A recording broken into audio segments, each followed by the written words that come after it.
a young auntie. Some folks here call me Akka, so I'm a young Akka. So, I was thinking, what does this mean? And I think I realized that what this means is that now I can boss over all of you without fear of repercussion. Okay, so I officially have the right to boss now. And I think the San Diego Wise can really relate to that. I'm very bossy. And the other thing I wanted to tell you is what I'm sharing with you today are my experiences. I'm not saying that this is the way to experience Swami's omnipresence or something else. It's just a sharing.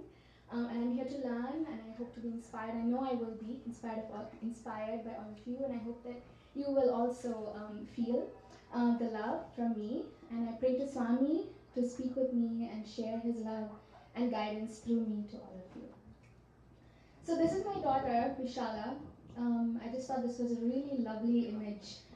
She was just holding Swami's photo in her hand. I don't know what she was doing, but it was just like the perfect moment for me. And this kind of sets the tone to me, what all of this omnipresence means. What does it mean, omnipresence? It's a very, like the MCs were alluding to it, it's a very deep, I think very profound concept. And I sort of grew up always knowing about Swami, but never really had the opportunity to experience his omnipresence that came through his avatar, through the avatar that he had taken. Because various reasons, I was never able to go visit him in Parthi. I saw him twice in Whitefield. He was a little speck somewhere, a little orange dot, and that was it. There were no quote-unquote miracles. There was no vibhuti coming from everywhere. None of that. And so he taught me, ever since I was a little child, to really pull myself out of this idea of, oh, God should appear in front of me. I would love it if he did, but he taught me to slowly but surely come out of that idea. And then when he left his body is when it really hit me how important it is for us to try and feel his omnipresence around us and not to look for it in an ashram or in a temple anywhere necessarily. So I'll just touch upon these topics briefly today. So I'm a scientist, so I'm a reductionist. I like to break everything down. So to me, I broke this down into what does omnipresence mean to you? And I think both the MCs kind of alluded to it already. When do we practice being in the divine omnipresence? And then finally, and very importantly, how are we going to practice this, right? What are we going to do? So I would like any one of you to just tell me what omnipresence means to you. Anybody? Any volunteers? Everywhere, all around. Right, being present everywhere all the time. I think that's the dictionary definition, I believe, of omnipresence. So as we know, Swami has said, I am there, all around you, everywhere, inside you, outside of you. So this omnipresence means that this is all around us all the time. So what then? So it's all around us all the time. What are we going to do about it, right? So this this reminds me of this joke I heard one day. It was so good, so perfect for this occasion. So let's see, it was a yogi who was very hungry, and he goes to a Zen Buddhist pizza shop, okay? And he says, I'm really hungry. And the Zen Buddhist pizza shop owner says, well, why don't you take our everything pizza? It's great, just order it, it's awesome. And so this yogi says, great, give it to me, and it's full of veggies and all the goodies we've heard about, and he eats it and he feels wonderfully happy, and he asks him, how much is his pizza? And it was like $15.99 or something. So he takes out a $20 bill and then gives it to the Zen Buddhist pizza shop owner, and then this owner promptly pockets it. He just takes a $20 bill, pockets it. And the yogi is a little incredulous. He's like, hey, where's the change? And then the owner says, brother, change must come from within. So that's what it is, right? Omnipresence. Swami is everywhere. So we need to be able to be aware of his omnipresence. So this brings me to the second question. When do we practice being in this state? So does this mean I need to sit like this? This is my daughter again. She's always doing funky things. Great opportunity for me to take photos. She was just sitting in a cave in one of the beaches in La Jolla, and I just went and took a picture of her. I'm sure she was posing, by the way. She's she's a great poser. So, how many of us have time to do this? I certainly don't. I don't have the time to find a cave. I would love to, but I don't. And this is something we hear over and over again. No time, no time. I am overwhelmed. I have so much to do. I have a job, I have a family, this chore, that chore. So it's like this cartoon in this New York Times, a New Yorker. So he's going, no, Thursday's out. How about never? Is never good for you? So this is the kind of state we live in these days, right? We're just completely overwhelmed. So, I definitely said this to myself a lot. I would say, oh, Swami, I'm too busy. What's all this meditation? I don't have time for all of this. So it was around this time that Swami sent some amazing beings my way. Phyllis Crystal, Shivani Sola, Shrikant Sola, Peter Mami Shasta, all these amazing beings who taught me to snap out of this. They taught me to snap out of this I don't have time business. And what I actually came to realize is that I have all the time in the world. I literally have 23.5 hours, and I'll tell you why I'm saying 23.5. So apparently when we sleep, we go off somewhere and we're constantly in touch with our higher self. I don't know anything about that, but let's just assume I am very highly conscious at that time. And the 0.5 hours, I have tried very hard over the past few years to have a disciplined time in the morning for my sadhana. So, apart from that time, I have the entire day to practice being in Swami's omnipresence. And that's what I've slowly begun to understand, and I'm still going through this process. So what do I mean by this? So I love working out. My husband is an extreme exercise person, and he taught me that you can kind of reach this point of zen when you're in that kind of exercise mode, right? So as my husband has come and taught me how to do that by keeping myself healthy and also experiencing omnipresence. So this is a beautiful shot by, it's a nature shot by Sairam, our YA rep. His ability to connect with nature, his ability to transmit what's going on in his heart as he takes this image is just outstanding, and I thank him for giving me the chance to experience that, right? I love cooking, I love eating, I do that a lot, I spend a lot of time in this pastime, So can we practice being omnipresent while you're eating? You spend, 2 hours doing this probably? I love singing. So obviously singing is an easy way to connect to Swami. I'm a scientist. I'm always training students and performing experiments. That gives me an opportunity. And finally, hanging out with the amazing YAs, the real young adults of San Diego. Sujanti, our YA rep, who's been amazing. I think watching her and her husband perform their seva is just an outstanding experience. I don't have to do anything. I just go to her house and sit and watch her. And it's just beautiful. It's like Mother Goddess is making food. So I thank you for that experience, Sujanti. So now I've just given you images in my life. Times when I try to connect to God because he's no longer there around me, walking around and giving vibhuti. And just a little note about this photograph. I don't know if you can see this picture. So this was when Swami had just left his body. And this is me who has never really been with Swami, right? And I was sad. I don't know, I was like, what am I crying for? But I was crying. And then I went to pick up my daughter from childcare, and she was about 3.5 years old, I think. And she came running to me and gave me this photo. And this is a kid, obviously she doesn't know Baba leaving body, all of these things. But it was such a good reminder for me to, again, break out of this body consciousness and think of God as something much greater than, putting him into this body, right? So now we come to the most important aspect. How do we practice being in his omnipresence? So for me, what has worked really well is daily meditation for a few minutes in the morning. How many of you here do this? Does anybody want to share any experience? Sai Santosh? What you said is really nice, that we can use all the things that we're already involved in through this omnipresence. especially in the morning time, Swami says that when you connect to my heart and feel my love and saturate every cell of your being with my love, then when you go out into the world, you automatically carry that love wherever you go. But the first thing is ourselves should fulfill ourselves. So I've experienced that morning is a really good time. Morning is a really good time. And sometimes if you don't have time in the morning, it's no hard and fast rule. You can do it in the afternoon, in the evening. And I think what just as Sai Santosh mentioned, what daily meditation does to me is it gives me a glimpse of what can be possible. How can I silence my mind? Is that even possible?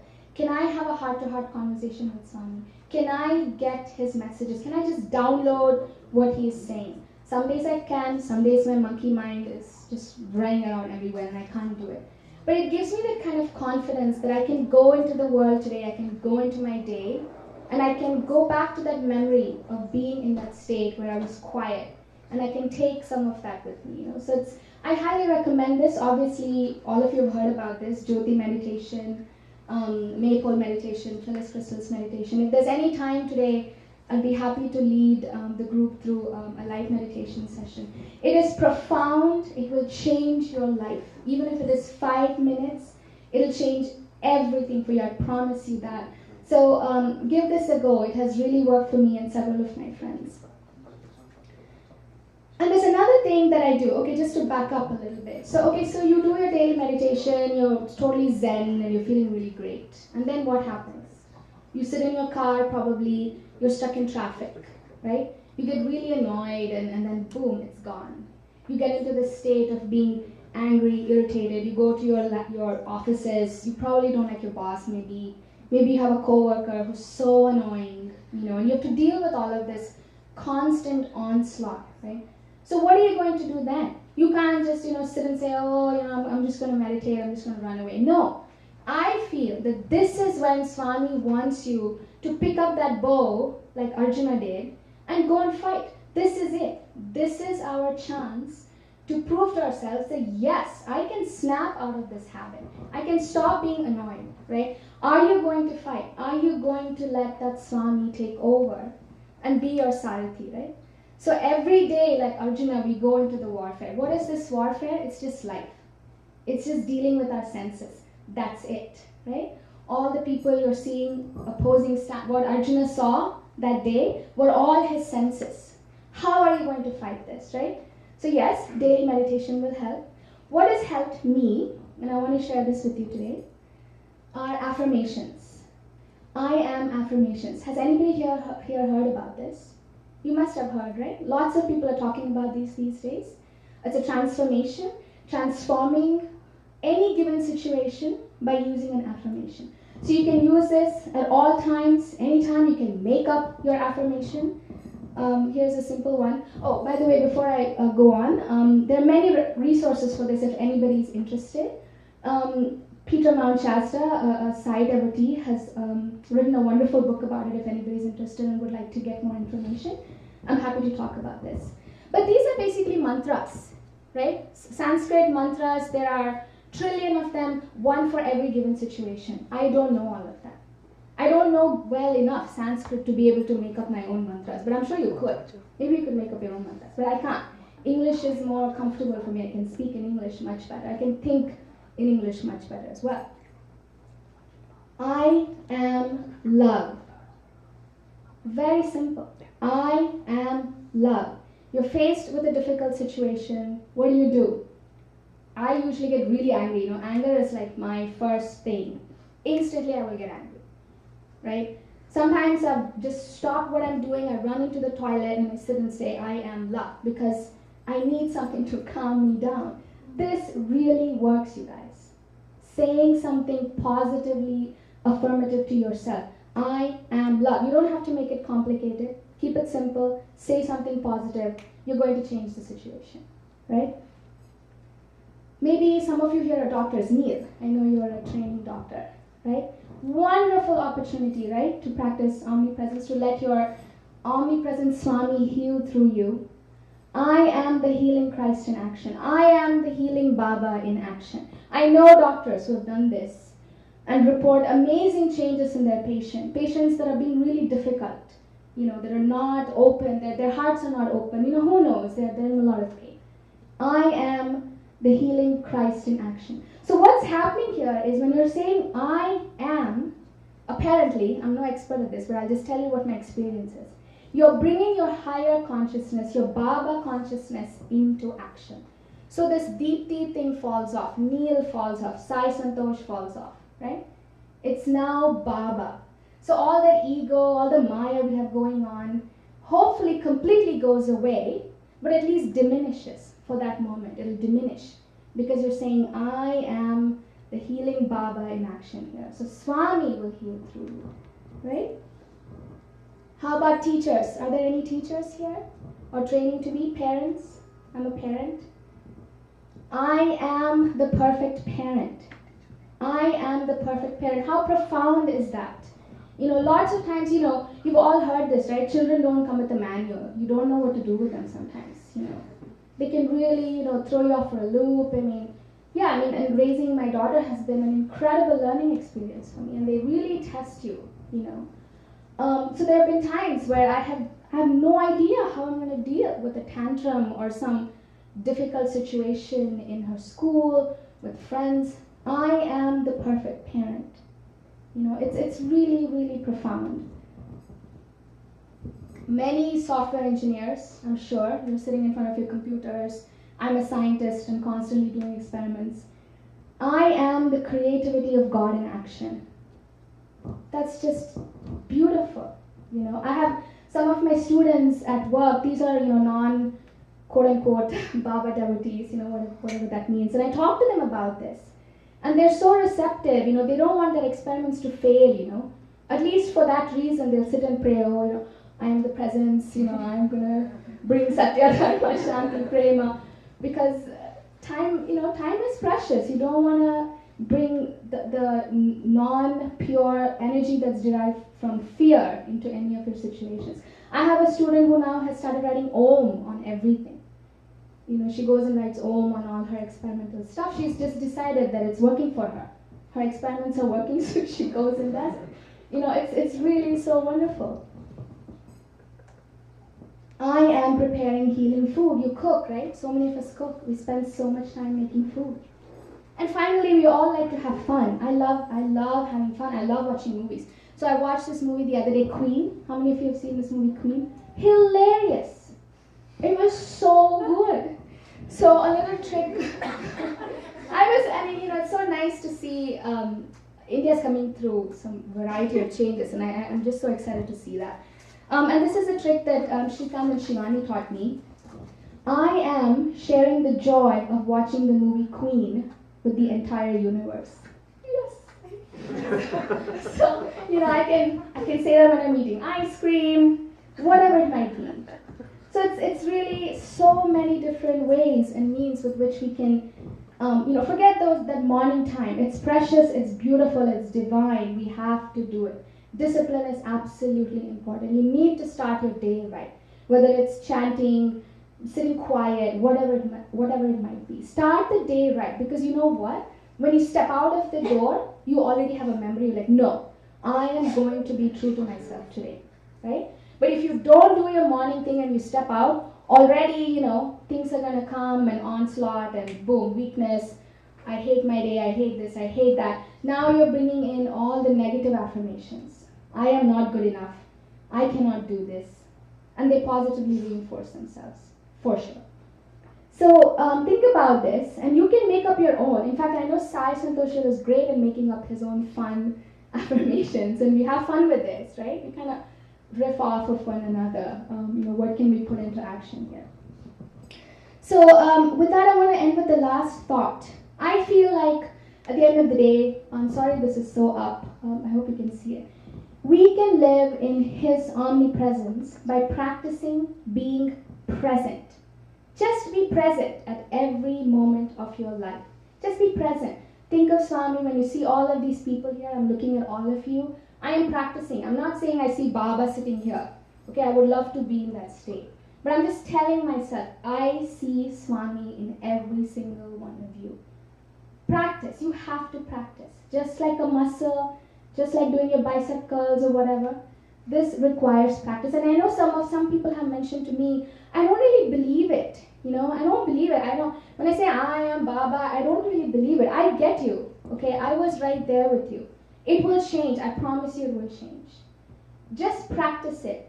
Like they say, fake it till you make it. Just do it. And one day it'll begin to speak back to you. These affirmations will talk back to you. So yeah, your day awaits you. So let's see what we can do. So this is again an amazing picture of that Sairam took that really inspired this quote for the day, you guys. Our affirmation for today, and please, if you don't mind, look at this image, if all of you can look at that divine sun. Now, close your eyes with the memory of this blazing sun. Let's think of Swami's omnipresence as this blazing divine sun. If you can, if you don't feel too conscious, raise your arms outwards. Raise them outwards if you can. Raise them outwards. You're a sun after all. Beautiful divine rays are pouring forth you. That's it, Bala. I love it. Really? Okay, excellent. There you go. Yeah. There you go. Okay, so now establish the sun deep in your heart. It's residing in your heart. It's glowing. The energy for the sun is coming straight from Swami's omnipresence. Now repeat after me. I am the Son of God. I am the Son of God. Radiating divine omnipresence. Radiating divine omnipresence. Let's make it stronger now. Now the light is glowing stronger and stronger in your heart. You're able to bring Swami down, his energy down into your heart. Let's say it again. I am the Son of God. I am the Son of God. Radiating divine omnipresence. Radiating divine omnipresence. Let's do it louder. I am the Son of God. I am the Son of God. Radiating divine omnipresence. Radiating divine omnipresence.